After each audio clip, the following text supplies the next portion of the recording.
banyak bagi mahasiswa yang sudah mengerjakan PR-nya. Sebenarnya bukan PR ya, tetapi pengetahuan yang Anda sudah tahu, Anda coba menuliskannya dengan menjawab pertanyaan. Kalau ada jemaat bertanya mengenai apa yang harus kubuat supaya aku dapat diselamatkan. Karena di dalam pastoral yang paling penting dalam Alkitab itu berbicara soal keselamatan. Itulah Kisah Rasul pasal 15. Ya, jadi itu kita bahas supaya bisa nanti, kalau itu yang utama, maka waktu pastoral kita nanti sesudah masuk kita ke gereja melayani, ini menjadi utama yang bisa kita diskusikan. Baik, mari kita coba melihat bahan diskusi yang Anda sudah kirim. Saya menghargainya dan saya mencoba membacanya. Dan bisa kita lihat di Facebooknya. Yang mungkin pertama kita baca itu yang dari siapa ya? Yang pertama mengirimkan bahan diskusi kita, yaitu bagaimanakah caranya kalau ada jemaat bertanya, apakah yang harus saya lakukan supaya saya dapat selamat? Jadi pastoral counselingnya adalah hubungan dengan pertanyaan. Apakah yang harus kulakukan supaya aku dapat selamat? Ini ada yang sudah mengirimkannya, saya baca dan Anda bisa lihat. Inilah jawabannya. Ya. Jadi kita akan mendiskusikannya untuk menambah wawasan kita. Akhirnya kita diperkaya dari teman satu dengan yang lain. Umpamanya saya baca ini penjelasan. Ini dari teman seorang dari kita. Penjelasan jika ada yang bertanya, bagaimana saya dapat diselamatkan? Maka mulai dia menjawabnya, kita harus mengetahui bahwa kita adalah orang berdosa. Jadi dia mulai dari dosa. Ya, itu dulu buah pikirannya. Waktu dia mau menjawabnya, dia mulai dari kita tahu bahwa kita ini orang berdosa. Jadi langsung bayangkan kita bahwa orang ini mengungkapkan bahwa semua manusia itu orang berdosa. Ya, baru dilanjutkannya. Kita harus mengetahui bahwa kita adalah orang berdosa. Sama seperti Petrus yang mengetahui bahwa dia adalah orang berdosa. Dia buka Lukas 5 ayat 8. Jadi dasarnya dia ini keselamatan dari cerita Lukas bagaimana Petrus mendapatkan keselamatan. Ingat ya, waktu Lukas pasal 5 ayat 1, waktu Petrus sedang menangkap jala, menangkap ikan. Lantas karena banyaknya dapatnya ikan, dia datang ke hadapan Tuhan Yesus. Tuhan, pergilah daripada aku karena aku ini orang berdosa. Jadi supaya bisa seseorang diselamatkan, dia harus mengetahui dahulu bahwa dia orang berdosa. Nah, inilah prinsip yang pertama. Ya, jadi kalau saya ditanya, inilah dikatakan dalam hukum 4 rohani. Mengatakan semua manusia sudah berdosa. Roma 3 ayat 23. Nah, jadi dia pilih bagaimana Simon Petrus. Status kita sebagai orang berdosa kita ketahui, tentulah dari firman Tuhan. Ya, jadi firman Tuhan lah yang mengatakan kepada kita bahwa kita ini orang berdosa. Dari situ dia berangkat. Setelah itu kita harus sadar bahwa kita membutuhkan yang bisa melepaskan kita dari dosa itu. Siapakah itu? Jadi tahu kita orang berdosa, baru juga dia lanjutkan, tahu juga kita siapa yang bisa, siapa yang dapat, siapa yang bisa melepaskan kita dari dosa itu. Ya jelas ya. Jadi dia punya prinsip penggembalaannya. Diajaknya orang ini, sadarkah kamu dosa kamu? Karena Tuhan Yesus datang kan untuk orang berdosa. Jadi kalau dia tidak sadar dosanya, tidak bisa dia diselamatkan. Baru yang kedua, disambungnya satu kalimat yang paling bagus. Harus sadar bahwa kita membutuhkan yang bisa melepaskan kita dari dosa itu. Jadi siapakah yang bisa melepaskan kita dari dosa itu? Inilah dasar yang terlebih dahulu yang harus kita ketahui. Ya, orang berdosa. Kedua, siapakah yang bisa? Siapakah yang mampu? Apakah yang bisa membuat kita lepas dari dosa itu? Nah, baru disambungnya di belakang. Keselamatan itu adalah pemberian Allah. Kita tidak memiliki andil untuk melepaskan kita dari melepaskan diri kita sendiri dari dosa. Bukan karena perbuatan baik, bukan karena kita rajin mengikuti ajaran-ajaran. Ya, bukan karena dia beragama. Keselamatan tidak dapat diperoleh dari usaha manusia.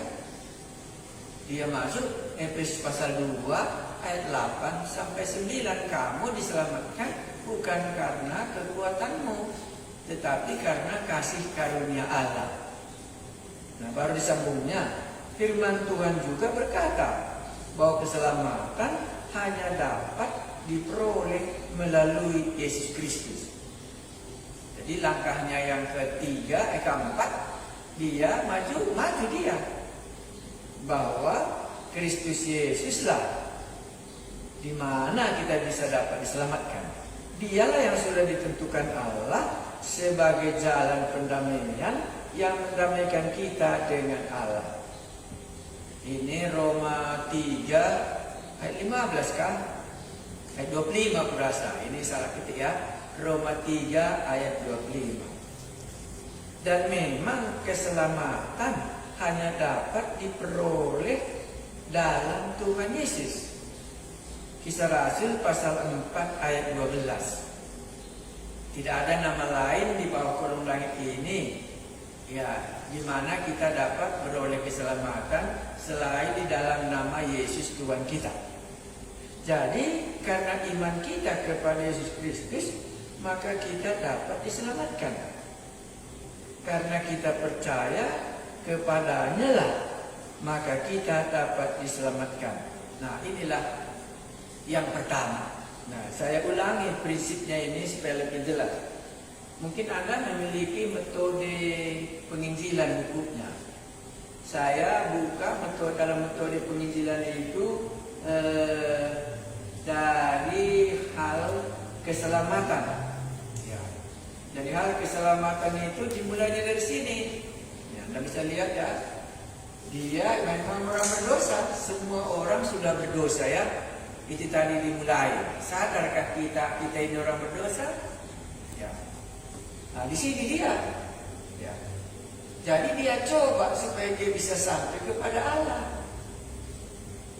Baik melalui agama, maupun melalui kebaikan, maupun melalui amalnya, maupun entah melalui bertapa, nggak bisa sampai kepada Allah. Karena kita diselamatkan berdasarkan kasih karunia. Ya, itulah yang di sini langkah pertama. Jadi berpisah dia dengan Allah. Nah, baru langkah yang kedua dalam buku ini Anda bisa lihat di sini. Iya. Nah, barulah di sini dia berada.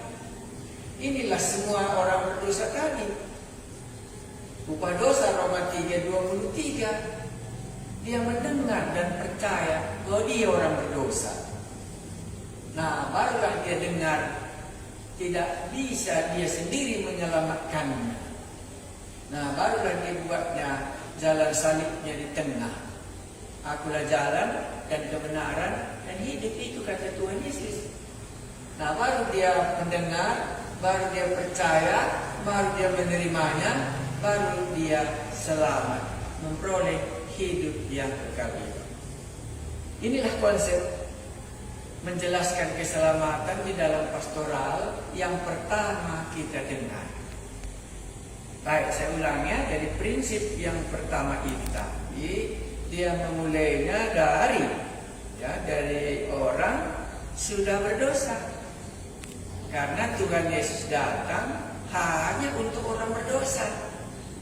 Sesudah dia orang berdosa, dibuatnya contohnya seperti Petrus.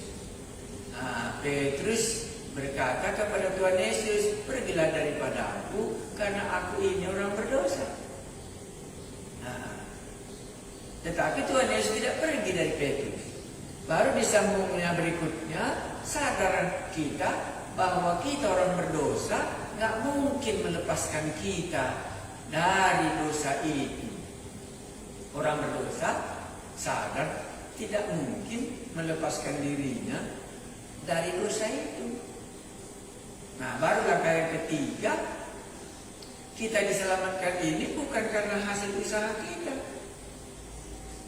Makanya melalui usaha kita tidak bisa kita sampai kepada keselamatan. Tetapi melalui kasih karunia, itulah di dalam Tuhan Yesus.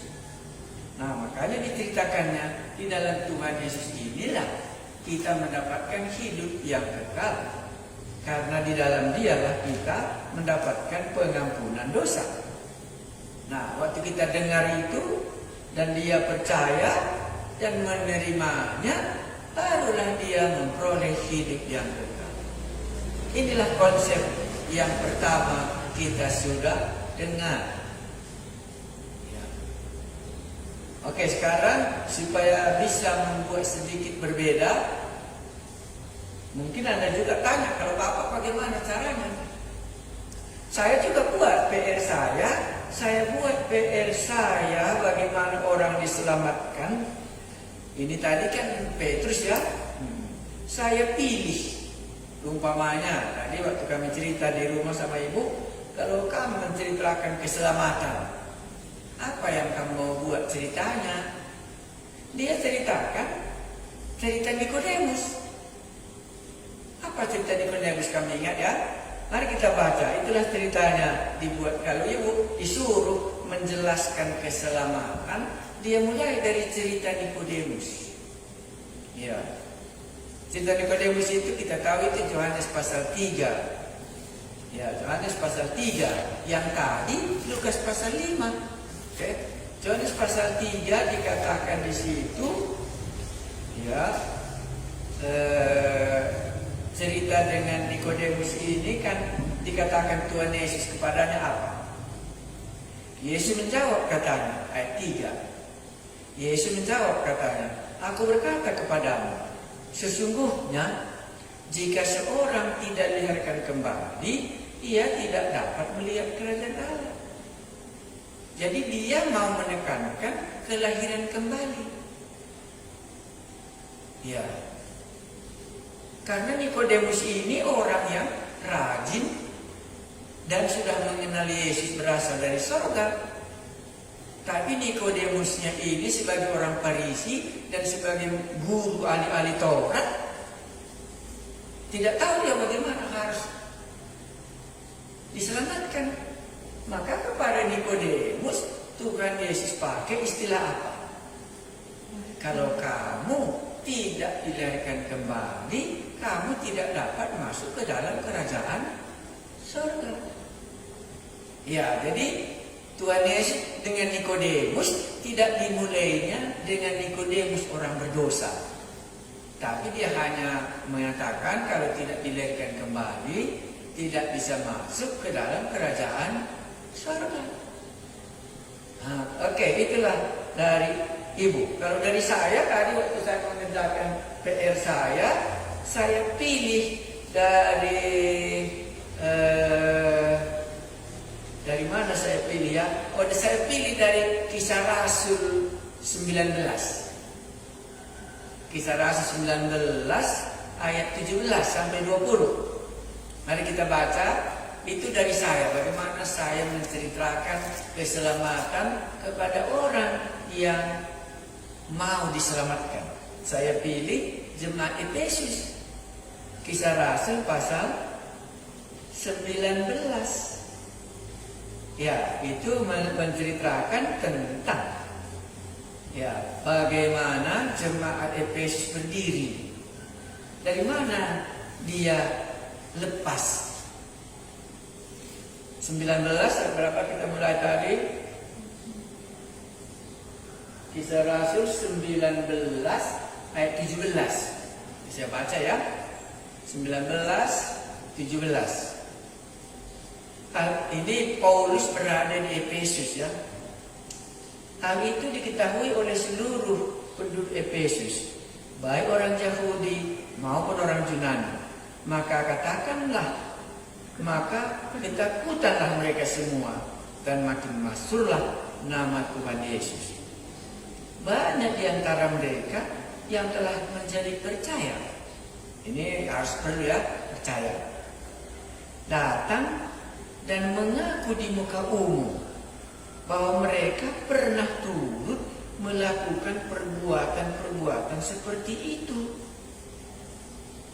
Banyak di antara mereka yang pernah melakukan sihir, mengumpulkan kitab-kitabnya, lalu membakarnya di depan mata semua orang. Nilai kitab-kitab itu ditaksir 50.000 uang perak. Dengan jalan ini makin tersiarlah firman Tuhan dan makin berkuasa. Bagaimana? Dari mana orang Efesus ini diselamatkan? Dari kuasa kegelapan. Iya. Tadinya mereka ini hidup di dalam penyembahan berhala. Percaya dia kepada kuat kuasa iblis. Begitu didengarnya Injil, percaya dia kepada Yesus. Iya. Bagaimana dia menceritakan Yesus? Ya pastilah Paulus mengungkapkan itu ya, bahwa mungkin Yesus ini berkuasa atas orang Garasa. Ya kita sudah tahu itu, bagaimana Yesus mengusir kuasa-kuasa kegelapan. Jadi Paulus mungkin mengatakannya bahwa inilah yang bisa menolong kita untuk melepaskan kita dari kuasa iblis itu. Dan dia percaya, kan itu tadi dikatakan di sini. Iya, banyak di antara mereka yang telah menjadi percaya datang dan mengaku di muka umum bahwa mereka pernah turut melakukan perbuatan-perbuatan seperti itu. Perbuatan-perbuatan apa? Perbuatan-perbubuatan ilmu sihir yang di atas tadi. Kan anak-anak kecil, anak-anak sekewa tadi diterpa dan dikalahkan oleh orang yang kerasukan setan ini. Jadi di sini saya bawa ada dua kuasa.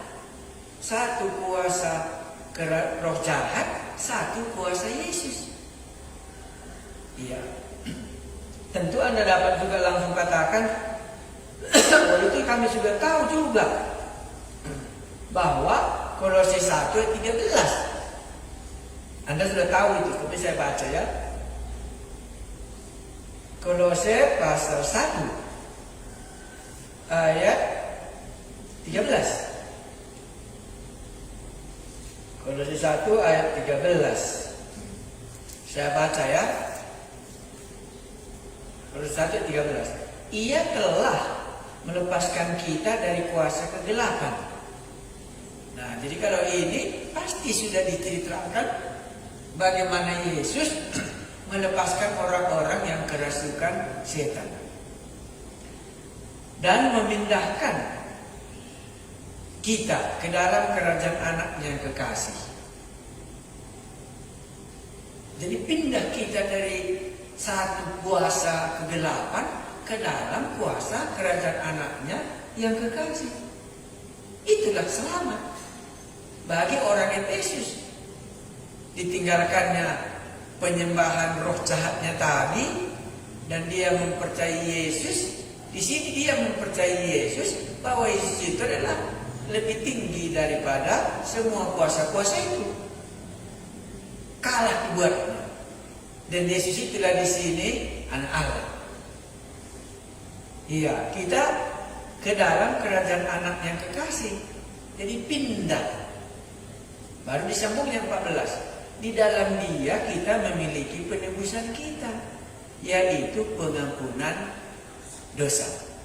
Jadi di sini ada dua hal kalau demikian ya. Satu, orang tadi belum diselamatkan.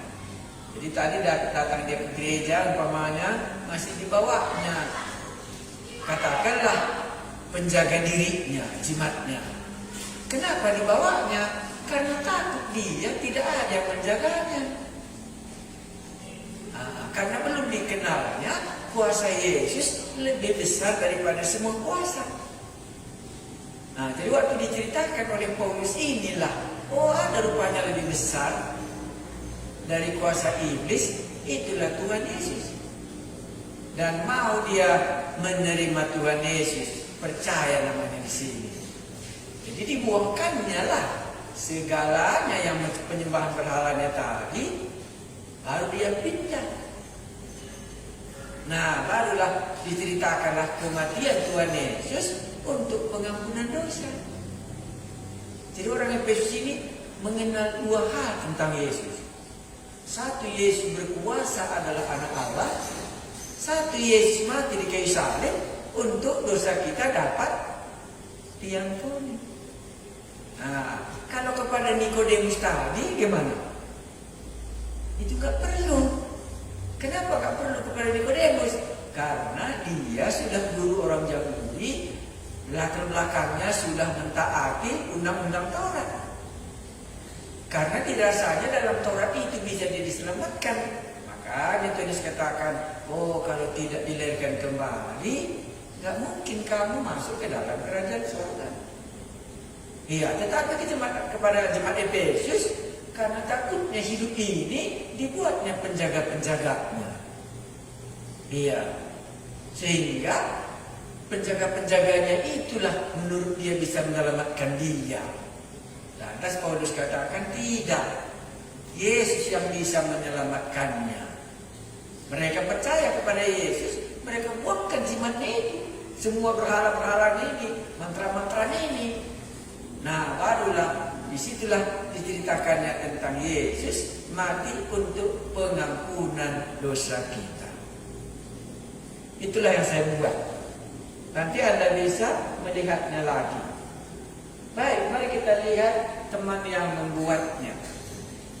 Ya, jadi mungkin Anda akan bertanya, oh kalau begitu, kalau Nikodemus dia, tidak perlulah saya menceritakan okkultisme sama dia. Begitu ya? Iya, nggak perlulah karena memang ada jimatnya ya. Nah, tapi perlu sama dia dijelaskan bahwa sebagai guru Taurat, ahli-ahli pengetahuan semuanya Alkitabiahnya tadi itu gak bisa menyelamatkan dia, kecuali harus dilahirkan kembali oleh Roh Kudus. Itu. Oh, kalau begitu, kalaulah jemaat saya bertanya, tapi latar belakangnya dia umpamanya katakanlah sudah guru sekolah minggu, ya. Oh, kalau begitu dia mungkin tidak terlibat lagi dalam okultisme. Tapi mungkin dia kerajinannya mengajar sekolah minggu mungkin dibuatnya menjadi andalannya diselamatkan. Oh, itu harus saya ceritakan. Harus saya memakai Efesus pasal 2 ayat 8 sampai 10. Kita diselamatkan bukan karena hasil perbuatan kita, tapi adalah karena hasil kasih karunia di dalam iman kita kepada Tuhan Yesus. Iya. Baik. Tapi kalau dia nggak tahu dia orang berdosa bagaimana? Nah, itu tidak bisa. Itu harus kita buka Roma 3:23. Semua orang sudah berdosa dan upah dosa adalah maut. Dan tidak ada yang bisa menyelamatkan kita karena kita semuanya orang berdosa. Iya, dengan demikian carilah orang yang belum berdosa yang bisa mengampuni dosa kita. Nah, oke, terima kasih banyak. Itu sudah satu bagian. Nah, mari kita masuk bagian yang sudah membuatnya. Jadi luas ya, itu satu. Mari kita buka siapa ya, pelajaran yang mana kita mau ambil. Yang kedua itu saya baca. Ini cukup mendetail, ya. Ini saya baca. Ini yang kedua. Anda mungkin bisa menerka, oh itu saya punya, bisa ya. Tapi saya tidak sebutkan. Bagaimana Anda menjelaskan jika ada seorang jemaat bertanya, apa yang saya lakukan supaya saya dapat diselamatkan? Jika ada yang bertanya seperti pertanyaan di atas, saya akan menjawab, percayalah kepada Yesus Kristus dan menerimanya di dalam hati kita. Jadi dia ajak untuk menerima Yesus, ya. Tetapi pertama saya akan menjelaskan siapa Yesus yang berkuasa atas langit dan bumi. Dialah yang menjadikan segala sesuatu dan memperkenalkan Yesuslah yang dapat menyelamatkan kita dari hukuman dosa itu. Ya. Baru disambungnya, saya akan mengambil dari Yohanes 14 ayat 6. Akulah jalan dan kebenaran dan hidup. Tidak ada yang bisa sampai kepada Bapa kecuali melalui aku. Baru diambilnya Kisah Rasul 4 ayat 12. Itu kita baca. Karena seringkali nanti kita kutip tapi kita nggak hafal. Jadi saya baca, Anda bisa melihatnya. Kisah Rasul 4 ayat 12. Nanti Anda bisa melihatnya karena masing-masing Anda punya kemampuan tersendiri. Ya, tapi dasarnya sama. Inilah Kisah Rasul 4 ayat 12. Dan keselamatan tidak ada di dalam siapapun juga selain di dalam Dia. Sebab di bawah kolong langit ini tidak ada nama lain yang diberikan kepada manusia yang olehnya kita dapat diselamatkan. Dia pakai itu hanya di dalam nama Yesus kita dapat diselamatkan. Baik, kita lanjutkan. Nah, saya sambung. Kepada Bapa, Dialah satu-satunya. Berarti selain Yesus tidak ada jalan lain dan Dialah sumber utama dari keselamatan. Dialah juru selamat kita. Baik. Kita sendiri sebaliknya, kita diselamatkan ketika kita percaya pada Yesus Kristus. Kita dapat melihat dari Efesus pasal 2 ayat 8. Sebab karena kasih karunia kamu diselamatkan oleh iman.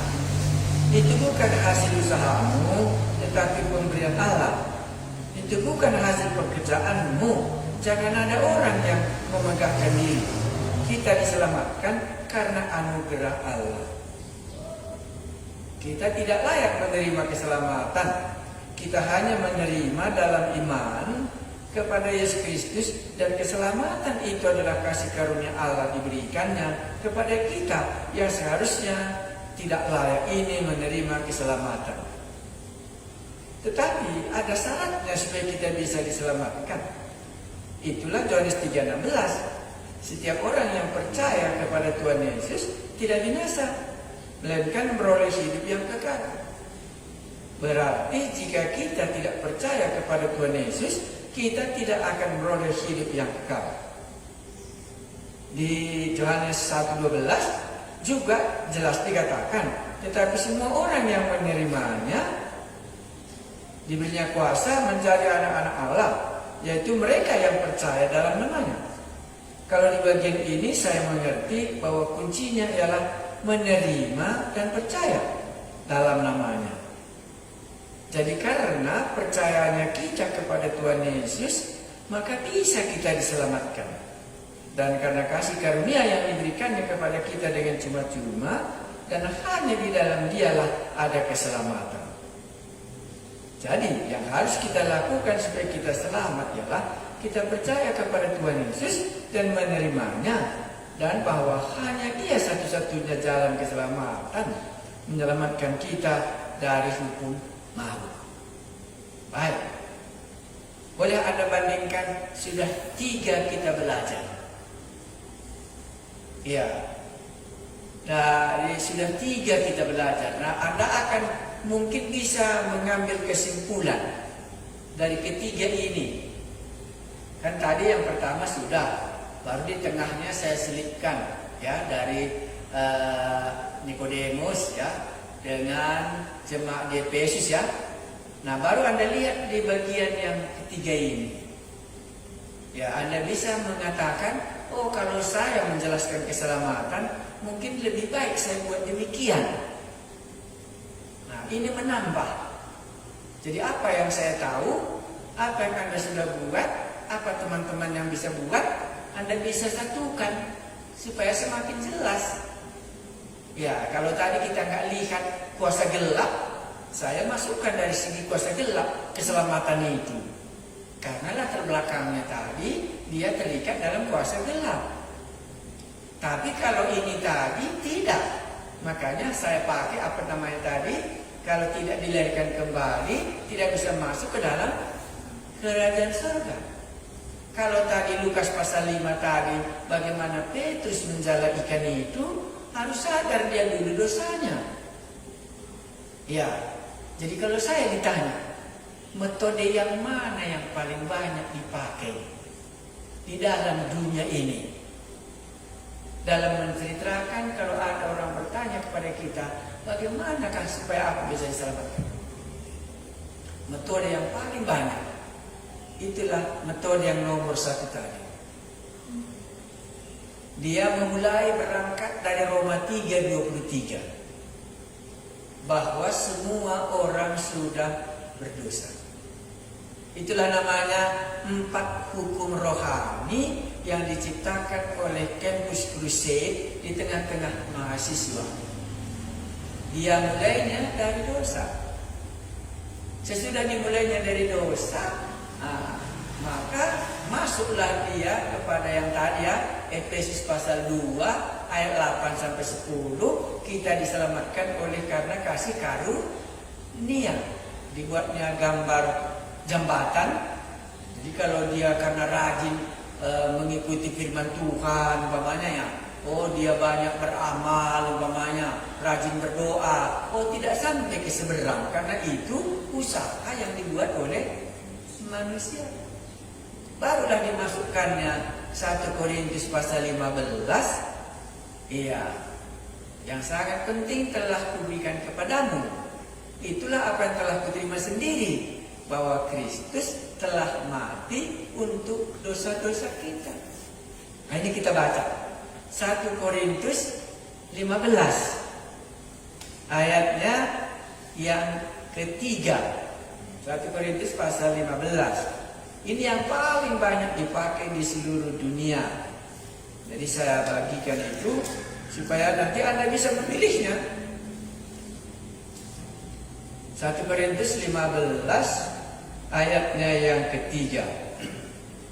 Sebab yang sangat penting telah kusampaikan kepadamu, yaitu apa yang telah kuterima sendiri, ialah bahwa Kristus telah mati karena dosa-dosa kita sesuai dengan kitab suci,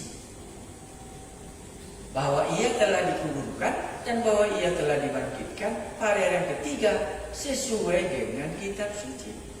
Kristus telah mati karena dosa-dosa kita dan dia dibangkitkan. Nah, maka ini di dalam Yesuslah dosa kita ini dapat diampuni. Baru langkah keempat, itulah Yohanes 1:12.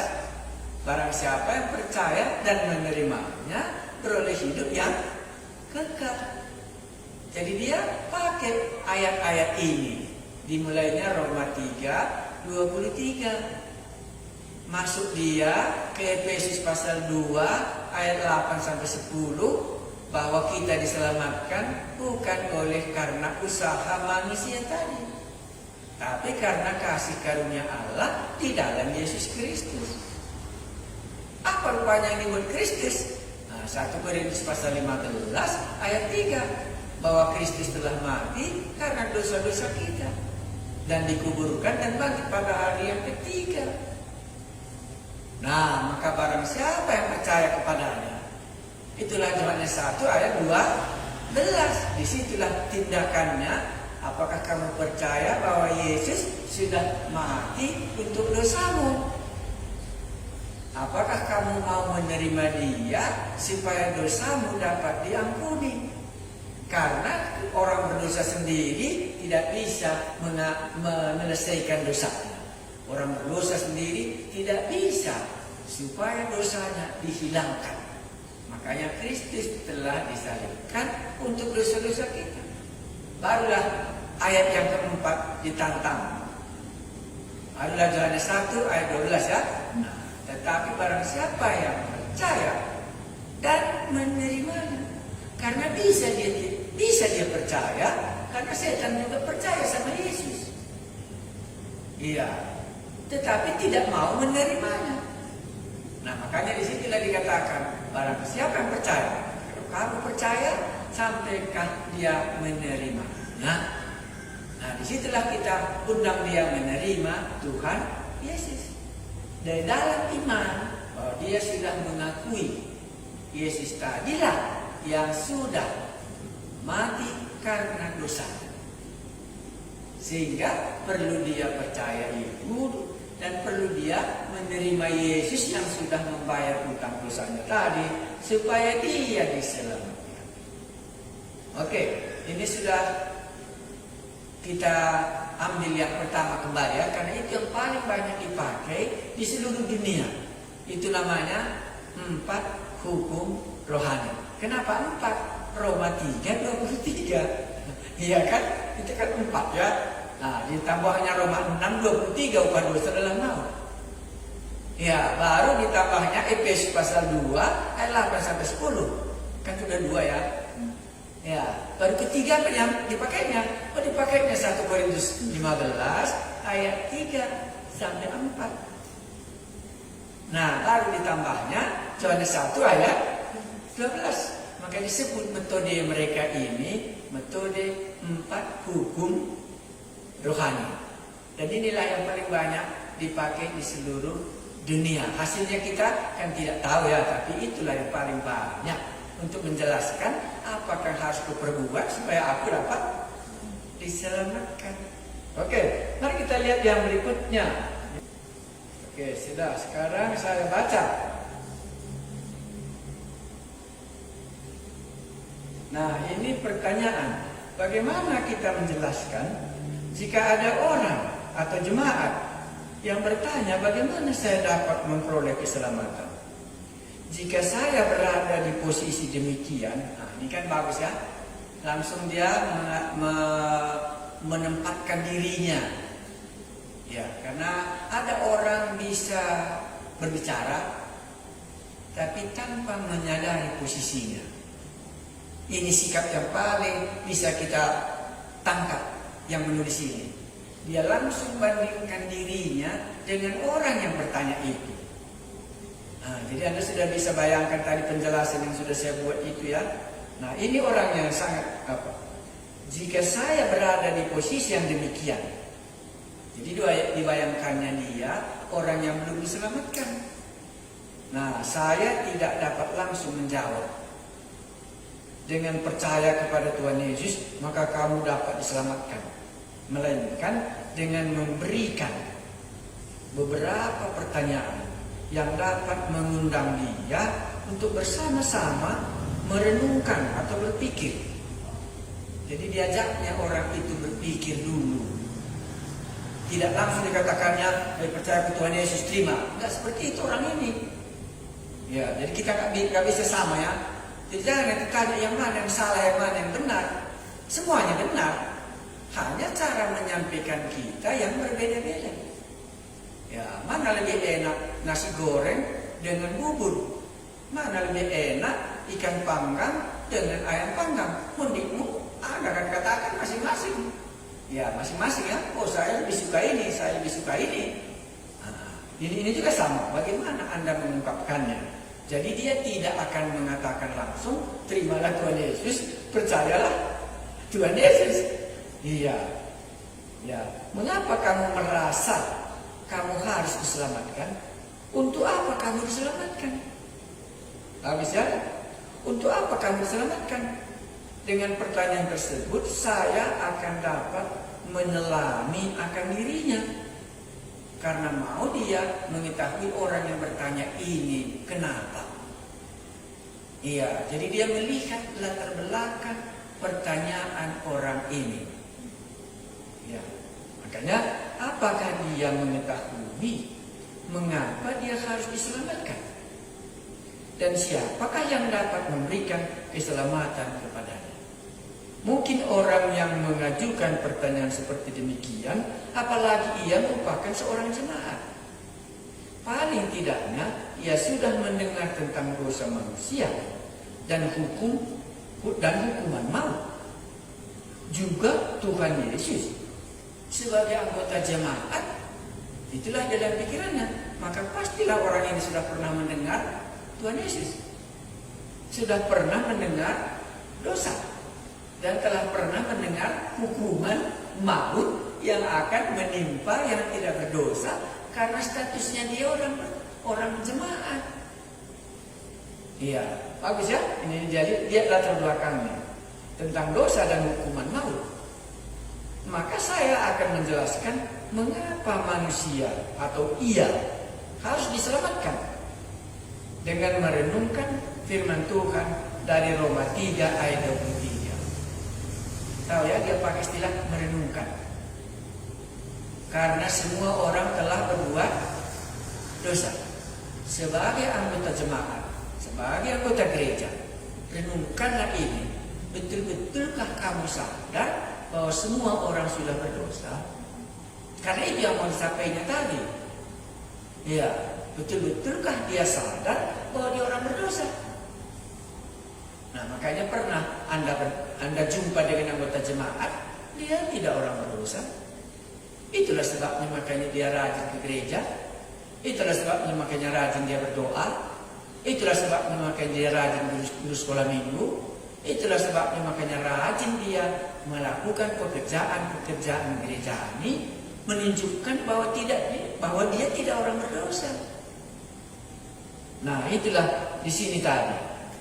Nah, Roma 3:23 yang menyatakan semua orang telah berdosa, telah berbuat dosa dan telah kehilangan kemuliaan Allah. Ini yang direnungkan dulu. Jadi orang ini tidak langsung menjawab pertanyaannya, tetapi mencoba melihat sadarkah dia sebagai orang gereja bahwa dia ini orang berdosa. Ya, kembali dia melihat ke belakang. Kenapa dasarnya dia bertanya? Baru sambungnya Roma 6:23 yang menyatakan upah dosa ialah maut. Jadi dua hal ini dijelaskannya, supaya nanti kalau dia tidak mau diselamatkan, ya tidak apa-apa, tapi dia mendapatkan upah bahwa dia akan mendapatkan maut. Ya, jadi dia tidak melepaskan buah pikiran yang si bertanya ini. Oh, jadi kalau begitu ada pertanyaan orang, kita tidak gampang menjawabnya. Sebaiknya kita melihat dulu kenapa dia bertanya. Sebagai anggota gereja, kenapa dia bertanya? Soal apakah yang harus kuperbuat supaya aku diselamatkan? Apakah selama ini belum pernah dijelaskan? Atau memang dia sadar belum diselamatkan sebagai anggota jemaat? Nah, makanya dimulainya Roma 3:23 dan dia Roma 6 ayat 23, supaya nanti dia bisa sampai kalau dia tidak diselamatkan pun dia juga tahu bahwa upah dosanya itu adalah maut. Ini bagus cara pendekatan pastoralnya. Karena kan pastoral itu kan cara pendekatan kita sangat penting. Karena dia anggota jemaat. Kalau orang lain, kalau dia nggak menerima kan besok kita nggak jumpa lagi. Tapi kalau dia sebagai anggota jemaat, kan tiap hari kita jumpa sama dia. Makanya pendekatannya cukup baik. Nah, kita lanjutkan. Hal inilah yang menyebabkan mengapa manusia harus diselamatkan. Kenapa? Yaitu karena orang manusia tadi sudah berbuat dosa. Harus. Dan semua sudah kehilangan kemuliaan Allah. Dan upah dosa adalah maut. Itulah maka harus diselamatkan. Kalau tidak, dia nanti akan hidup dalam maut ini. Nah, baru disambungnya. Hubungan manusia dengan Allah sudah terputus. Jadi dilanjutkannya apa arti dosa tadi? Apa arti upah dosa? Sudah terputus. Ya. Jadi dia bukan langsung terima Yesus. Yesus sudah mati untuk bersama. Bukan itu langsung. Hubungan manusia dengan Allah sudah terputus. Karena manusia sudah menyerahkan dirinya kepada dosa. Baru sambungnya. Dosa menyebabkan manusia harus menerima hukuman. Yaitu maut. Bagus ya? Nah, jadi dalam pastoral yang ini orangnya kalau saya lihat berpikirnya berulang, ya, sebagai sebagai anggota jemaat dan sebagai yang memberikan pastoral bimbingan melayani jemaat itu. Nah, begitulah caranya. Ini agak bagus sekali nih, dewasa nih. Dosa menyebabkan manusia harus menerima hukuman, yaitu maut. Maut itulah api neraka yang artinya kita dibakar selama-lamanya. Pada sambungnya, maka karena hal inilah mengapa kita harus diselamatkan, supaya kita tidak mendapat hukuman atau upah dari dosa ialah maut. Jadi itulah dibuatnya alasannya, maka perlu kita diselamatkan. Kalau tidak, nanti upah dosa adalah maut, kita ada di dalam api neraka itu. Dan dalam bisa lihat dalam pastoralnya ini tadi ya, dibimbingnya, diarahkannya, dibawanya dia berpikir supaya kalau nanti dia diselamatkan, tahulah dia, oh sudah lepaslah aku. Kalau dia tidak mau juga diselamatkan, juga tahu dia.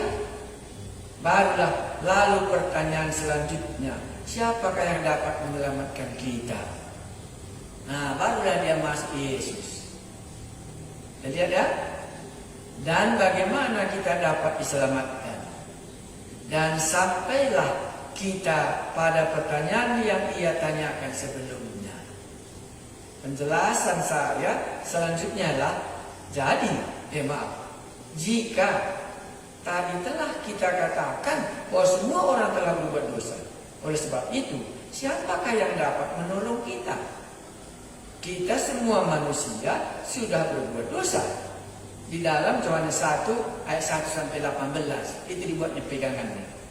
Dikatakan bahwa Yesus adalah firman, dan firman itu adalah Allah, yang berarti menyatakan bahwa Yesus itu adalah Allah. Telah datang dari surga ke dunia. Saya akan bersama-sama dengan dia merenungkan siapakah Yesus itu. Jadi dibawanya Yesus pengenalan dia bahwa Yesus itu adalah Allah. Jadi dia mencoba menjelaskan Yesus itu adalah Allah sendiri yang telah datang dari surga. Karena tidak ada yang bisa menyelamatkan kita kecuali Allah yang datang dari surga itu. Baru sambungnya di sini. Yesus itulah terang dan di dalam dia ada hidup. Dunia ini sudah gelap karena dosa. Dan Allah mengutus Yesus sebagai terang untuk menerangi kegelapan itu, supaya kegelapan itu tidak menguasainya. Kembali melihat Roma 6:23 tadi, sebab upah dosa ialah maut, tetapi karunia Allah ialah hidup yang kekal dalam Kristus Yesus Tuhan kita. Setelah kita melihat kembali ini, hal yang dapat kita renungkan adalah upah dosa itu adalah maut. Seperti yang telah kita katakan tadi, bahwa manusia telah menerima hukuman yaitu maut selama-lamanya. Tetapi hal yang harus kita ketahui juga ialah bahwa bukan hanya penghukuman itu yang Allah beri, tetapi Allah juga memberikan karunia-Nya. Apakah karunia-Nya yang diberikan anak Allah itu? Ialah hidup yang kekal. Selain kematian yang kekal, Allah juga memberikan kehidupan yang kekal di dalam Kristus Yesus Tuhan kita. Baru dia lari ke Yohanes 3 ayat 16. Setiap orang yang percaya kepadanya tidak binasa, melainkan beroleh hidup yang kekal. Nah, jadi kalau ini pastoralnya, maka yang melayani ini menitik beratkan bahwa Yesus itu adalah Allah dan dialah yang dapat memberikan hidup yang kekal itu. Maka disambung dengan Yohanes 3:16, Allah itu juga mengasihi, bukan saja menyatakan hukuman upah dosa adalah maut. Nah, percaya kepadanya, melainkan beroleh hidup yang kekal. Jika kehidupan kekal ada di dalam Yesus, maka supaya kita beroleh hidup yang kekal itu adalah dengan percaya kepadanya. Apakah ada jalan lain selain Yesus? Harus yang dilihat Yohanes 14 ayat 6. Dikatakan bahwa tidak ada seorang pun yang akan datang kepada Bapa kalau tidak melalui Yesus. Hanya Yesuslah jalan, atau hanya melalui Yesuslah kita memperoleh keselamatan itu. Karena dia Allah dan dia datang. Nah, dengan renungan ini kita, apakah sudah terjawab pertanyaan itu? Jadi dia bertanya kembali, apakah sudah bisa dijawab pertanyaan itu? Apakah Anda sudah menerima karunia yang Allah berikan itu dengan percaya kepada Yesus? Jika belum, maukah Anda percaya kepadanya? Inilah pertanyaan dengan memberikan sebuah tantangan kepadanya untuk berpikir dan bertindak mengambil keputusan. Maka demikianlah penjelasan yang dapat saya berikan kepada mereka yang bertanya hal demikian, dan membiarkan Roh Kudus bekerja atas mereka dan menolong mereka untuk mengambil keputusan. Jadi dia tidak lupa bahwa ada Roh Kudus yang bisa meyakinkan dia, seperti Nikodemus tadi. Kalau kamu tidak dilahirkan dari Roh, kamu tidak masuk ke dalam kerajaan surga. Nah, jadi penjelasan dia yang dimilikinya itu tidak dijelaskannya secara tersendiri, tetapi dimintanya supaya Roh Kudus nanti yang akan menjelaskan kepadanya bahwa di dalam Yesuslah dia memperoleh hidup yang kekal itu. Bagus, ini latar belakang pastoralnya cukup bagus secara psikologisnya. Tidak mendatangkan grogi, tetapi dengan damai sejahtera. Karena sebagai anggota jemaat, besok atau lusa pun masih terus kita berjumpa. Jadi bukan satu kali, berbeda dengan masa penginjilan, cuma satu kali kita jumpa. Baik, sekarang saya tambah apa yang saya buat supaya bisa Anda membandingkannya. Umpamanya saya membuat di sini, itu saya pilih Paulus. Kan gak terlalu payah ya? Ya, saya pilih Paulus. Karena dalam PR yang Anda buat, saya harus jawab nanti Roma pasal 10. Itu kan Paulus yang tulis. Barang siapa yang mengaku dengan mulut ya. Ya, jadi kita lihat dulu Paulus ini. Ya. Kalau Paulus ini letaknya Kisah Rasul 9. Ya, Paulus itu letaknya Kisah Rasul pasal 9 ayat 1. Ya. Ya, jadi saya bagi berapa bagian di dalam pertobatan Paulus supaya nanti waktu masuk kita ke Roma pasal 10 tahu kita latar belakangnya. Tapi nggak terlalu berat bagi mahasiswa kan? Nggak terlalu berat penjelasannya? Ya, karena sebagian Anda yang mengajarkannya, sebagian saya yang mengajarkannya. Kita satukan. Mari kita lihat Kisah Rasul pasal 9. Itu Paulus. Tadi siapa? Petrus ya. Nah, ini Paulus. Pasal 9 kan pertobatan Paulus ya. Apa dikatakannya di situ? Pasal 9 yang paling penting saya rasa kita baca itu ayatnya yang ke-4 sampai 5, 6. Kisah Rasul 9 ayat 4. Ia rebah ke tanah dan kedengaranlah olehnya suatu suara yang berkata kepadanya, Saulus, Saulus, mengapa engkau menganiaya aku? Inilah membuat Saulus bertobat. Waktu Yesus menjumpai dia dan Yesus menyatakan diri, Saulus, Saulus, mengapakah engkau menganiaya aku? Nah, barulah dijawabnya, jawab Saulus, siapakah engkau Tuhan? Katanya, akulah Yesus yang kau aniaya itu. Tetapi bangunlah dan pergilah ke dalam kota. Di sana akan dikatakan kepadamu apa yang harus kau perbuat. Akulah Yesus yang kau aniaya itu. Nah, disitulah munculnya pengakuan. Ya, jadi nanti waktu kita jumpa Roma pasal 8, Roma pasal 10, kenapa Paulus bisa sampai mengakui? Ya, pengakuan.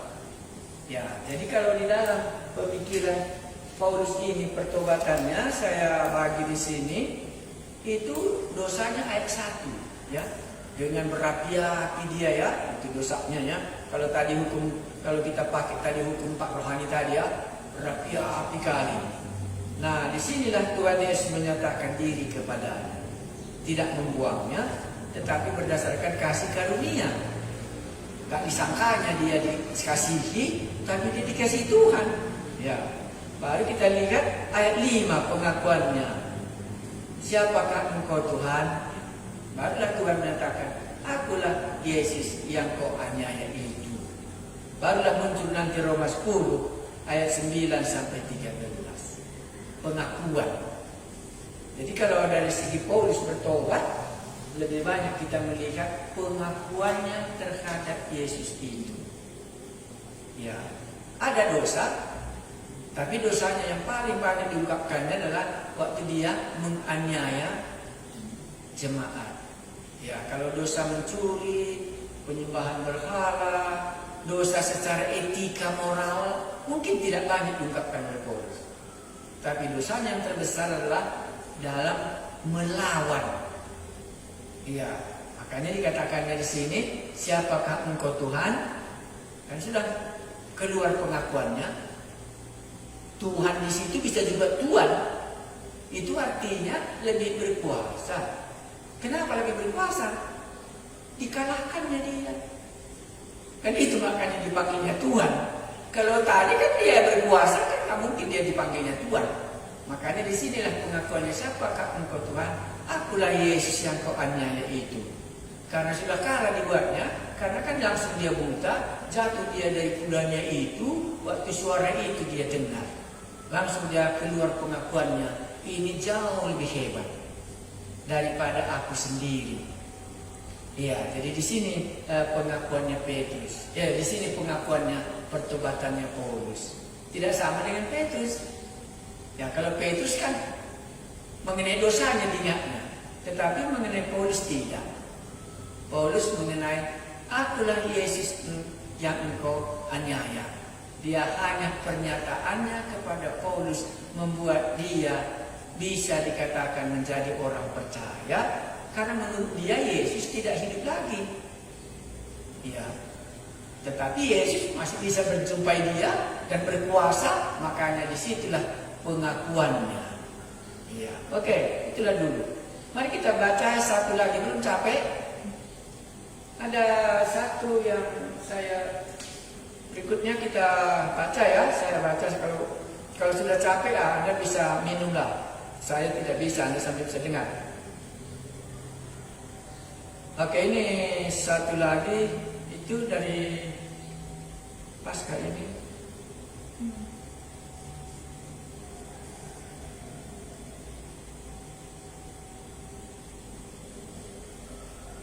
Oh ini ya. Oke, saya baca ya. Ini pertanyaan yang ini menjawabnya. Saya baca. Bagaimana Anda menjelaskan jika ada seorang jemaat bertanya, apa yang saya lakukan supaya saya selamat? Seperti yang sudah dikatakan Yesus pada saat pelayanannya di Galilea, Yesus berkata, bertobatlah dan percayalah. Jadi dia memulai dari kata bertobat. Jadi kalau dia mau menjelaskannya, dia pakai istilah bertobat. Dalam buku ini bertobat itu berbalik. Jadi ada di dalam buku ini menjelaskan pertobatan. Ya, kalau di dalam buku ini tadinya dia berjalan ke sini, dia berbalik ke sana. Tadinya dia meninggalkan Allah, sekarang dia berbalik kepada Allah. Itulah artinya bertobat. Jadi dia mulai bagaimanakah caranya supaya aku bisa diselamatkan. Dimulainya dari bertobatlah kamu. Ya, berarti jalan orang itu seperti sudah anak yang hilang. Dia sudah jauh dari bapaknya di kandang dan disuruh orang menjaga ternaknya. Dan dia harus bertobat. Maka dia sudah meninggalkan. Itu dipakai istilah bertobat. Ya, bertobat itu meninggalkan yang jahat, melakukan yang baik, meninggalkan Tuhan dan kembalilah kepada Tuhan. Itu istilah bertobat. Ya, kalau tadi kita Efesus, itulah bertobat. Mereka tadi menyembah berhala karena menurut mereka itulah Allah yang mereka menolong mereka. Kalau dia bertobat, itulah ditinggalkannya dan datang dia kepada Yesus. Oke, kita kalau pakai istilah bertobat ya. Di saat itu bertanya, hal pertama yang akan saya sampaikan juga adalah supaya ia bertobat dan percaya. Ini latar belakangnya pertobatan dari dua hal. Dari tingkah lakunya yang jahat secara moral dan bertobat dari penyembahan berhalanya. Jadi ini kalau pakai istilah bertobat, mungkin dia menyangkut dua hal. Anak yang hilang sudah meninggalkan bapaknya, mencari jalannya sendiri. Karena menurut dia itulah yang bisa menenangkan dia. Nah, bertobat satu lagi seperti jemaat Efesus. Inilah menurut dia Allah yang bisa menolong dia. Jadi dia bertobat dari tingkah lakunya dan dia bertobat dari penyembahan berhalanya. Kembalilah dia kepada Allah yang benar. Di saat jemaat itu bertanya, hal pertama yang saya sampaikan juga adalah supaya ia bertobat dan percaya. Dan selanjutnya apabila ia bertanya kembali, apakah saya harus berbuat? Maka saya akan membacakan apa yang sudah tertulis di dalam Alkitab. Pertama saya akan menjelaskan siapakah Yesus itu. Ya, memperkenalkan Yesus dari Yohanes 1 ayat 1 sampai 18. Ya, baik. Tapi bagaimana kalau kita mencoba? Bagaimana Anda menjelaskan Yesus? Karena mula-mula saya mengabarkan Injil, saya kesukaannya menjelaskan Yesus. Tapi kurasa sebelum aku sekolah teologi, tidak pernah kujelaskan Tuhan Yesus dari sisi Yohanes 1 ayat 1 sampai 18. Supaya bisa Anda membandingkannya. Ini kan sudah 2 orang mencoba menjelaskan Yohanes 1 ayat 1 sampai 18. Saya nggak pernah pakai itu. Yang biasanya saya pakai adalah umpamanya Yesus membangkitkan Lazarus.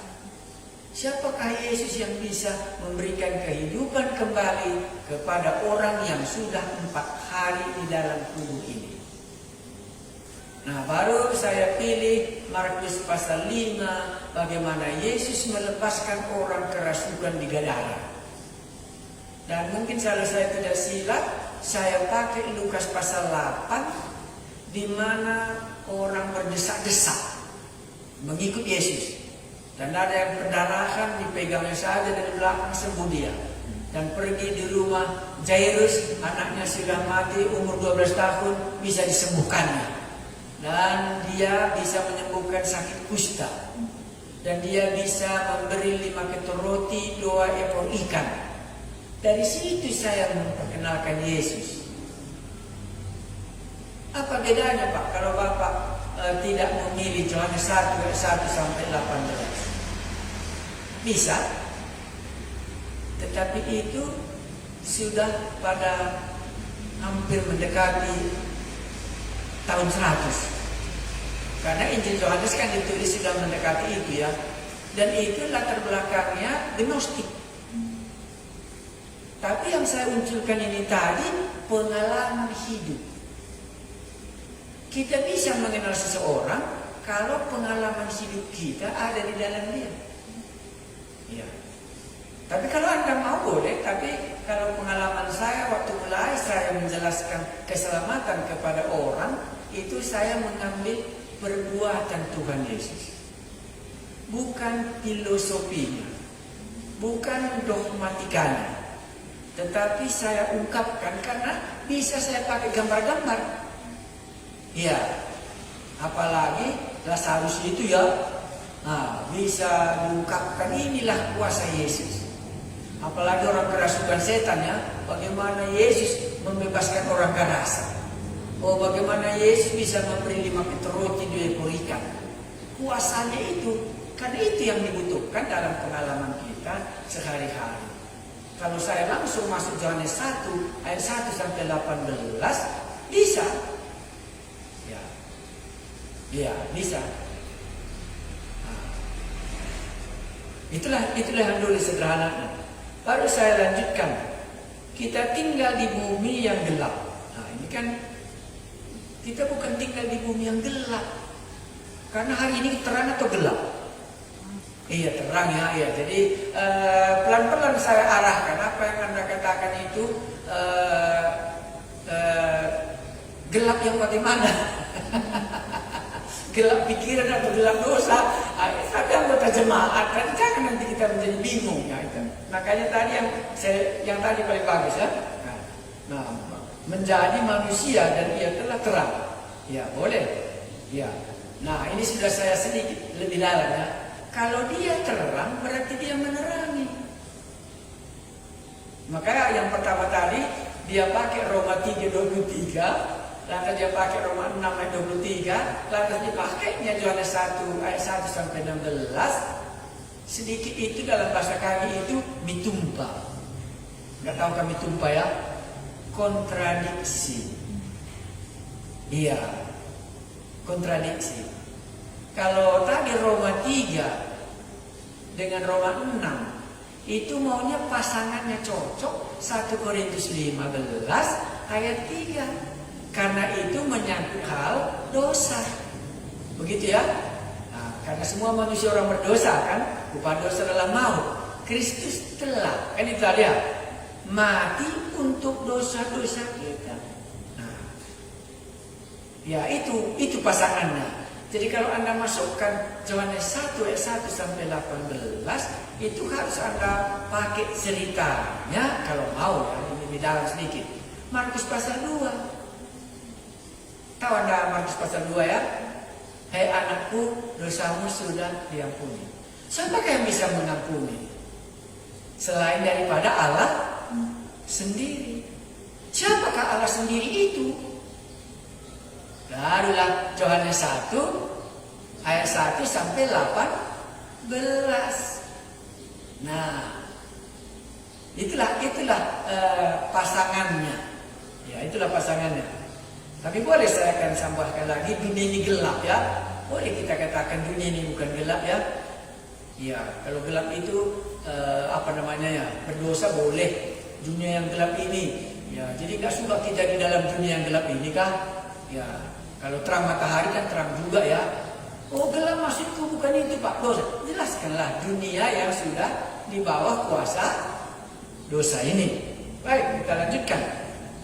Kita tinggal di bumi yang gelap, dalam arti penuh dengan dosa. Boleh. Namun Yesus yang datang itu adalah terang. Baik. Dapat ditambahkan dengan menceritakan bagaimana pelayanan yang dilakukan Tuhan Yesus saat di bumi, seperti yang ada di Alkitab, seperti mujizat yang dilakukannya, hingga Yesus memberi pelayanan terbesar dengan mati di atas kayu salib untuk menebus dosa manusia. Bisa? Boleh. Nah, saya tambahkan lagi supaya menjadi mantap. Tapi kalau kita pakai Yohanes 1 sampai 18, adakah di situ mujizat? Jawabnya tidak ada. Ya. Yang paling bisa kita pakai adalah Yohanes 1:14, firman itu menjelma menjadi manusia dan diam di antara kita, dan kami telah melihat kemuliaannya. Ya, terima kasih. Kedua, ini langkah kedua. Kenapa kita harus percaya kepada Yesus? Boleh. Ya, kita harus percaya kepada Yesus karena hanya Yesuslah jalan untuk memperoleh keselamatan. Ya, kenapakah kita harus percaya? Kalau tidak percaya bagaimana? Makanya kita mencoba menguraikannya supaya orang itu bisa percaya. Kalau tidak ada perbuatan Yesus, mereka tidak bisa percaya. Jadi dalam pelayanan pastoral kita itu, kita harus mencoba melihat bagaimanakah orang-orang yang ada dalam Alkitab ini bisa menjadi percaya. Kita tidak pakai kata harus, karena percaya itu kan dari pengakuan diri kita. Ya, bukan karena dipaksa dari luar. Nah, maka percayalah kepala perwira itu, bahwa kemarin dia berkata anakmu sudah sembuh. Jam berapa? Oh, jam segini. Persis sekali seperti itu. Maka percayalah perwira itu dan seisi rumahnya bahwa apa yang dikatakan Yesus terjadi. Ya, jadi harus percaya. Kita tarik kalimat itu, kita pakai. Lihatlah ini. Kalau kau percaya boleh, kalau kau tidak percaya juga boleh. Karena percaya itu keluar dari dalam hati kita sesudah kita melihat. Ya, oke. Nah, makanya tadi kalau 4 hukum rohani tadi masih ingat ya? Semua orang berdosa dalam maut.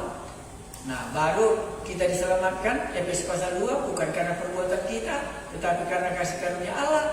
Baru kita masuk 1 Korintus pasal 15, ayat itu menyatakan bahwa Yesus mati untuk dosa-dosa kita.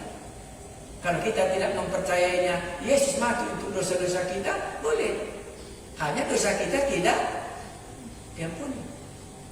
Nah, oke, kita lanjutkan. Ini sudah mulai mengarah lebih bagus ya. Ya, jadi Yohanes pasal apa tadi ya? 1 Yohanes pasal itu ya. Oke. Baik, sampai di mana kita tadi sudah? Saya sudah kehilangan arah. Karena tadi dipakai Yohanes 1:18 ya. Oke, kalau gitu saya mundur sedikit. Kalau begini banyaknya Anda mau sampaikan, maunya tidak cukup satu kali pertemuan. Ini banyak kali. Yang 4 hukum rohani tadi bisa satu kali. Tapi kalau ini banyaknya Anda ceritakan, ini nggak cukup satu kali pertemuan. Itu kita ambil bahannya. Saya lanjutkan. Kedua, kenapa kita harus percaya? Harus dilanjutkan memperoleh keselamatan di bumi. Seperti yang tertulis dalam Yohanes 14 ayat 6. Bahwa kata Yesus, akulah jalan dan kebenaran dan hidup. Seperti Roma 3:25, Kristus Yesus telah ditentukan Allah menjadi jalan dan keselamatan. Oke, sekarang sampai di sini saya akan uraikan kedua ayat ini. Yohanes 14 ayat 6 itu muncul pertanyaannya kapan? Pas waktu Thomas tanyakan, tunjukkanlah Bapa itu kepada kami, itu telah cukup. Baru Tuhan katakan, akulah jalan dan kebenaran dan hidup. Tidak ada yang bisa sampai kepada Bapa kecuali melalui aku. Ini lebih tepat kita katakan pengakuan Yesus di hadapan murid-muridnya, siapakah dia? Ya. Yesus mengaku. Dan Yesus itu tidak pernah berdusta. Yesus mengaku, akulah jalan, akulah kebenaran, dan akulah kehidupan.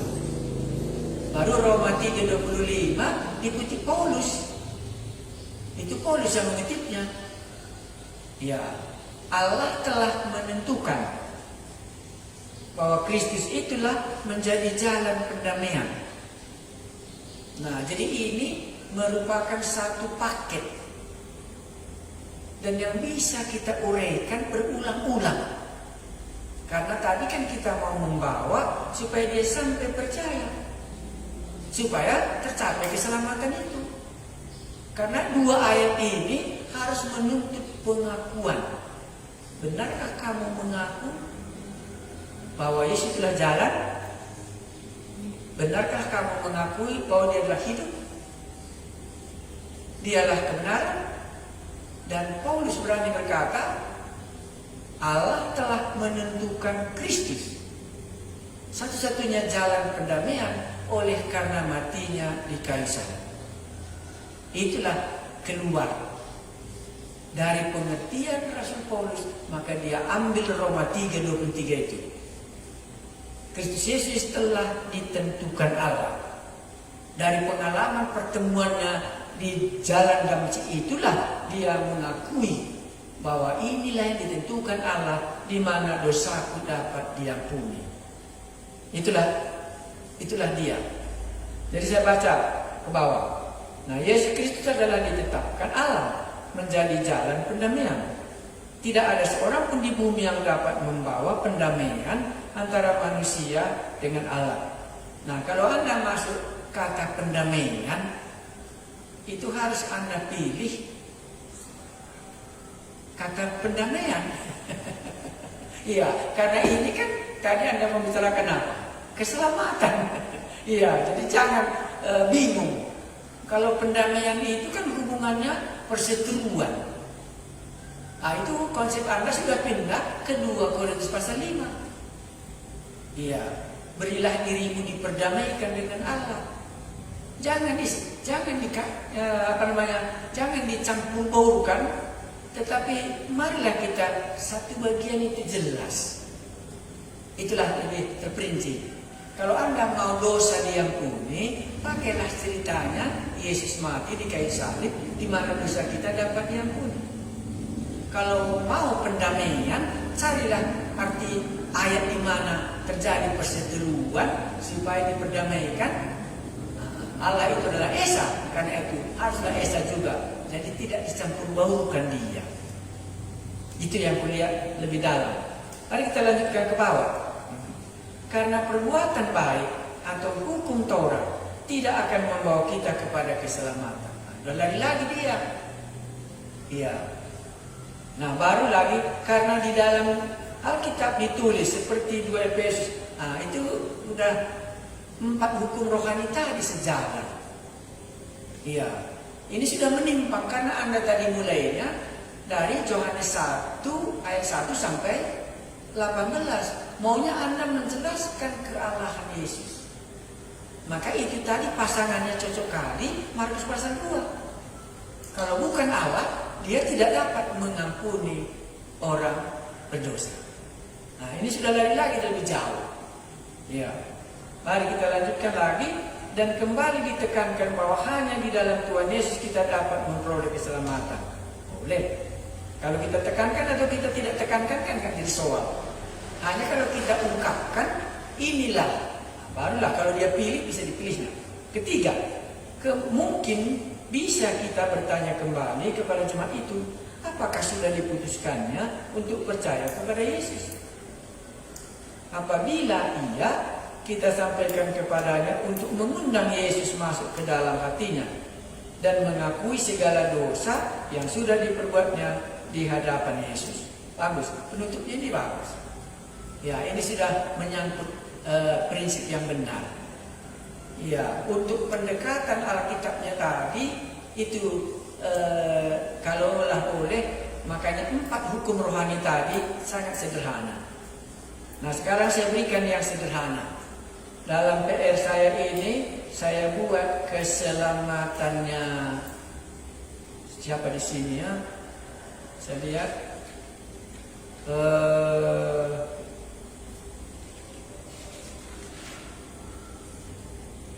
Ya, Lukas pasal 19, Anda ingat? Nah, Anda bisa lihat bagaimana di sini ceritanya pertobatannya Zakheus, kan sangat sederhana ya. Ya, diceritakannya keadaannya orang kaya dan dia pejabat ya. Dia berusaha mau melihat Yesus ya, itu kan kerinduannya. Nah, baru ketika Yesus sampai ke tempat itu, ia melihat Zakheus, turunlah. Kan terarah ya. Karena kerinduan orang berdosa tadi mau jumpa dengan Yesus. Baru Yesus pun mengambil respon. Sesudah mengambil respon sampai di rumah, apa yang kita dapat baca? Maka berdirilah Zakheus, setengah dari milikku, pengakuan dosanya. Nah, barulah datang kata Tuhan Yesus, hari ini telah terjadi keselamatan kepada rumah ini. Nah, barulah dijelaskannya sebab anak manusia datang untuk mencari dan menyelamatkan yang hilang. Terjadi keselamatan itu. Kan terperinci ya. Jadi mengenai dosanya dulu, kan itu tadi ya. Mengenai dia mau mendapatkan keselamatan usaha ya. Makanya dia manjat pohon ya, tinggalkan kantor semua. Nah, barulah Yesus berkata kepadanya, turunlah, aku mau menumpang di rumahmu. Sampai di rumahnya, dia mengakukan dosanya. Barulah Yesus, hari ini terjadi keselamatan di rumah ini. Baik, terima kasih banyak Anda dapat mengulanginya kembali. Oh, sudah banyak, aku tahu. Ya, dan dari banyak kita tahu inilah membuat nanti kita lebih memilih. Ya, kalau banyak baju kan bisa kita pilih baju yang mana yang pakai. Jadi kalau nanti sudah banyak kan bisa. Ini tidak saya selesaikan karena menurut saya belum bisa terlalu banyak. Mari kita berdoa. Kami datang mengucap syukur, belajar. Kalaulah ada orang, Tuhan berikan kesempatan kepada kami. Dia bertanya, bagaimana supaya aku dapat diselamatkan?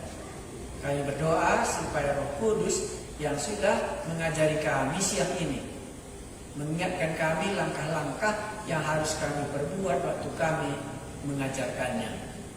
Berilah kami kedewasaan mendekatinya dan memikirkan yang dari sorga. Sebagaimana Tuhan Yesus melayani Zakheus waktu kerinduannya untuk rindu diselamatkan. Dan akhirnya Zakheus memperoleh hidup yang kekal itu. Dan kami juga demikian, kalau Tuhan mau pakai, beri juga kami kesensitifan supaya kami bisa mengungkapkan firman Tuhan yang cocok kepadanya. Kalau kepada Nikodemus harus dilahirkan kembali. Kami mengucap syukur kalau kepada Petrus, dia menyadari akan dosanya. Kalau kepada Paulus, Tuhan menyatakan diri. Semuanya adalah sama. Tujuannya supaya terjadi keselamatan kepada orang berdosa ini. Terima kasih Tuhan kami Yesus, mampukan kami kalau Tuhan izinkan kesempatan untuk membimbing orang kepada keselamatan. Dalam nama Tuhan kami Yesus kami berdoa. Amin.